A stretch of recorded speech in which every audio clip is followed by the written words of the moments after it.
j'ai regardé ce qui nous restait avant que t'arrives. À mon avis, on va devoir décaler. Ouais. Ça fait quoi? Ça fait plus de 20 jours, une vingtaine de jours qu'on est parti de la base. On a cramé toutes les ressources qu'on avait quasiment. Là, je te dis, il nous reste les 2 barres céréales. Il nous reste 2 boîtes de maïs.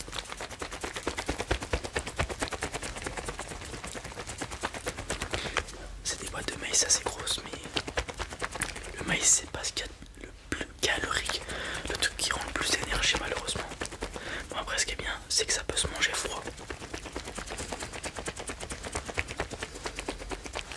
Et ensuite, il va nous rester aussi 3 petites boîtes d'haricots blancs. C'est pas mon truc préféré, je dois te l'avouer, mais c'est de la nourriture, on prend.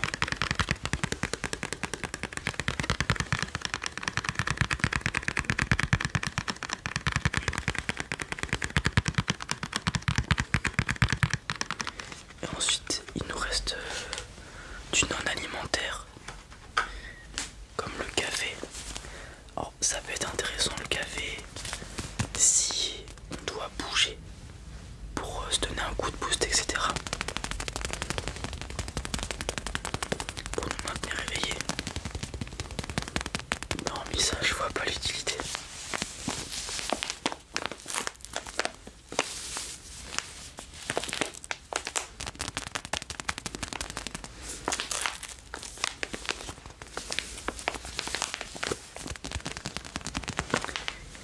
Et il nous reste simplement une bouteille d'eau aussi.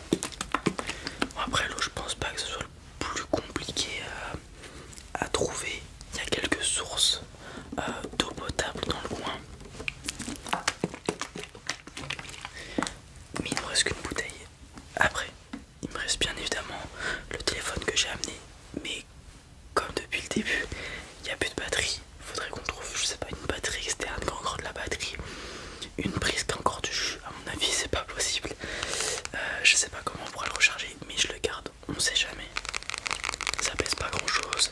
Ça peut nous être d'une grande utilité si on trouve de la batterie.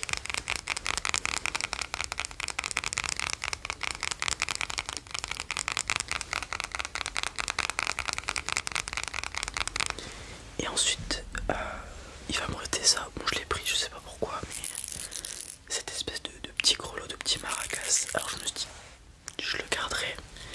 Pourquoi? Parce que si on se retrouve enfermé dans une pièce et qu'il y a des zombies, des morts vivants, peu importe, il y a moyen qu'avec le bruit que ça fasse, si je l'envoie de l'autre côté de la pièce, les zombies soient tirés et que nous on puisse se tailler.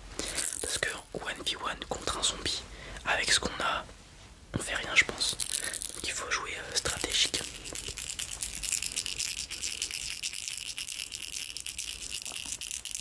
Donc voilà, je le garde toujours sur moi, bien enroulé, enfin bien compressé pour pas que le son sorte quand je me déplace.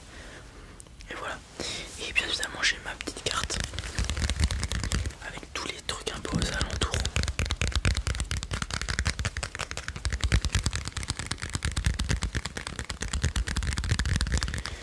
Donc je disais, je pense qu'il va falloir qu'on bouge. Ça fait une vingtaine de jours qu'on est parti de la base. Ça va faire un bon gros 2 semaines qu'on est là. Certes, on est bien protégé, on est à l'abri des intempéries et tout, d'autant plus que c'est l'hiver, il fait froid, mais on n'a plus de ressources. Sachant, comme je viens de le dire, hiver, je sais pas si t'as vu, mais au niveau des bêtes dehors et de ce qu'il y a à manger, il y a quasiment rien. Donc je propose qu'on bouge, parce que là les seules options qu'on a, c'est option 1, on reste ici, on passe l'hiver avec un peu de chance et on retrouve de la nourriture au niveau du printemps. Compliqué, on est d'accord. Option 2, on retourne à la base, voir s'il y a des survivants. Mais à mon avis, c'est un plan foireux, mais on peut le faire. Option 3, on bouge.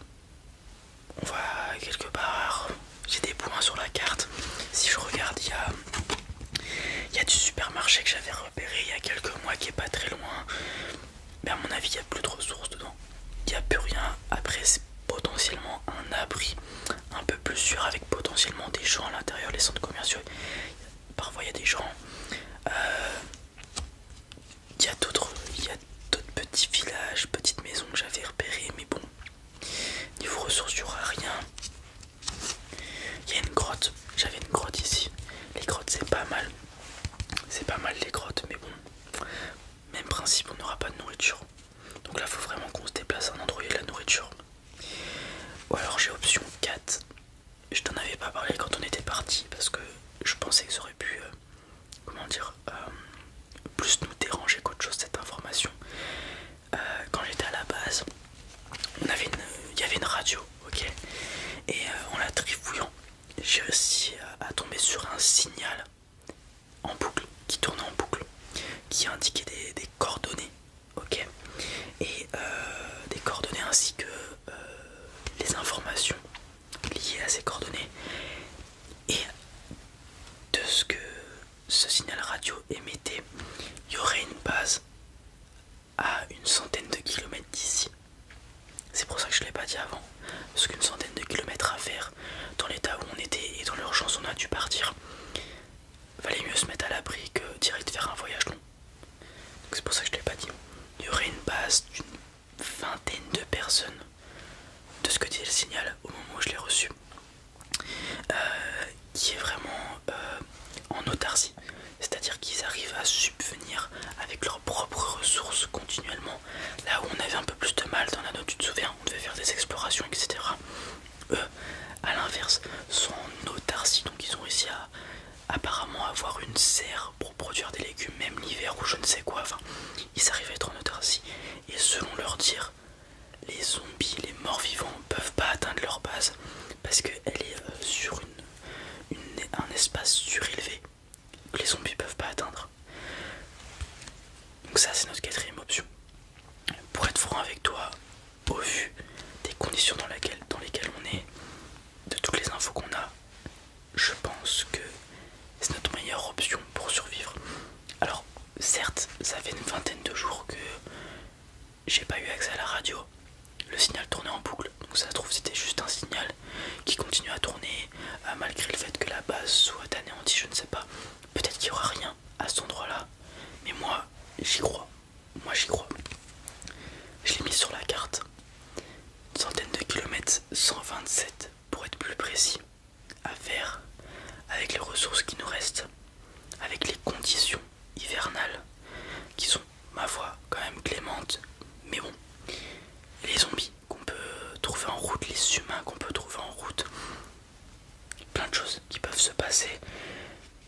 J'avais déjà anticipé un petit peu le fait qu'on allait plus avoir de ressources et j'ai essayé de tracer un chemin, une route qui m'a l'air safe en passant par des bois, des zones d'accès un peu difficiles pour éviter de croiser des zombies ou des humains mal intentionnés. 127 km de marche avec du dénivelé, des forêts un peu condensées, un peu compliqué de marcher dans ces forêts, etc.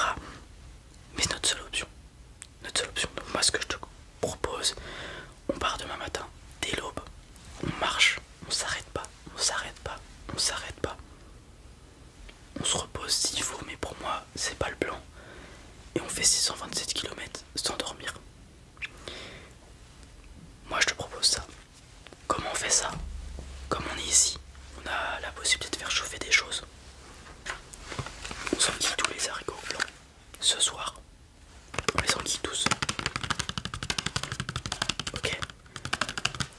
On fait une nuit de tonnerre. On fait que dormir, on se repose à fond. Le lendemain matin, dès le réveil, on chauffe le café avec l'eau qui nous reste. On mélange tout ça. Full café. Et demain matin, on part. On s'arrête pas tant qu'on est arrivé.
bois.